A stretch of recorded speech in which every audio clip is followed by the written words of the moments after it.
Good morning, everyone, and welcome to the SHERI and ERIN Show. This is SHERI. Hi, and this is ERIN. Oh, yes, and today we are going to be talking to Motivatorman. So let's introduce our guest and get him on the line so we can talk about our superhero names and our superhero movies. We have Emmanuel Motivatorman Lopez as our guest today. He has a wonderful blog, and he writes about movies and motivation. He is award-winning illustrator, social media consultant, and motivational speaker. The Washington Post has featured his blog, Movies That Motivate, and he has been in magazine articles. He writes articles for Zoomer Magazine, Examiner.com. He delivers empowering keynotes and seminars to organizations such as TD Canada Trust, Ontario Ministry of Finance, the Art Institute of Boston, and Royal Ontario Museum. You can find out more about him at his website, Motivatorman.com. Please welcome to the show, Emmanuel Motivatorman Lopez. Clap, clap, clap, clap, clap, clap, clap. We gotta get a clap track. We gotta get a clap track. Yes, so we can click on it. Or cue in Superman movie theme right now. Yes. Hi, well, how are you guys? We're doing great. I'm doing great, and I've been enjoying reading your blogs, and great to have you on the show today. And glad we're going to talk about some superhero movies. Oh, it's a pleasure to be on your show. Yeah. Very excited. All the way from Canada. That's really exciting, too. One of the things I love about the Internet, I love about Blog Talk Radio, is how we can connect with people all over the world, literally. Absolutely. And find those people with similar interests and styles.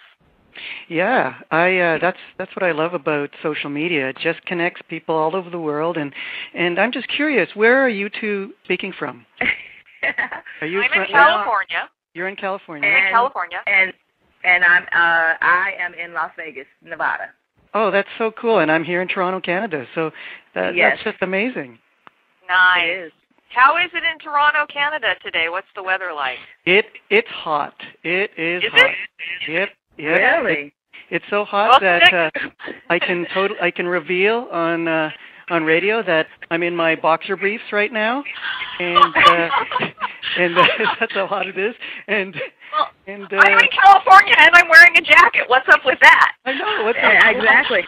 Global warming. Oh my goodness.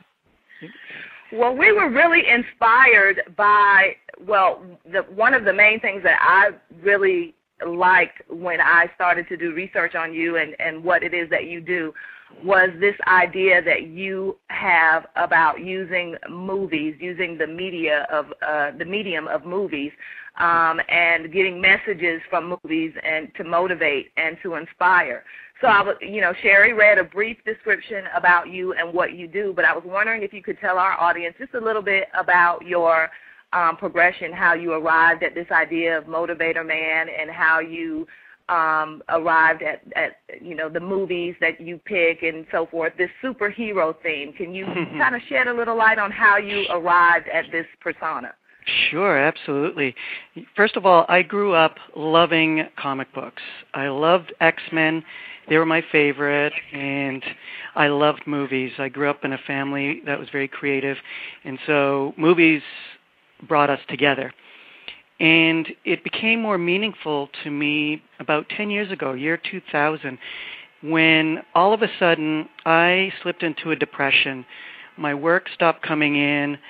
I just lost my sense of purpose, and I experienced the death of my father that year, and it was so devastating that I have movies to thank for saving my life, because whenever I woke up and I just couldn't get out of bed, somehow a favorite movie would come to mind, or just jump out at me when I'm in a DVD store or whatever, and I would watch it, and it would just fill me with such positive emotional energy.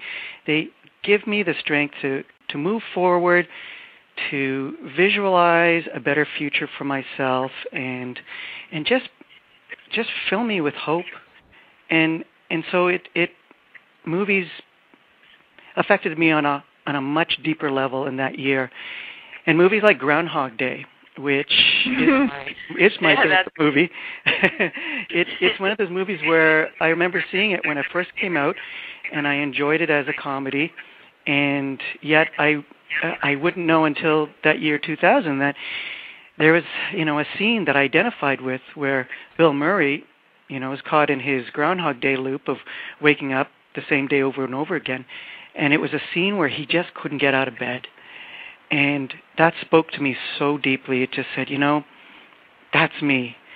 And by watching this movie again and seeing that he broke out of that loop, it helped me see that I was going to break out of mine.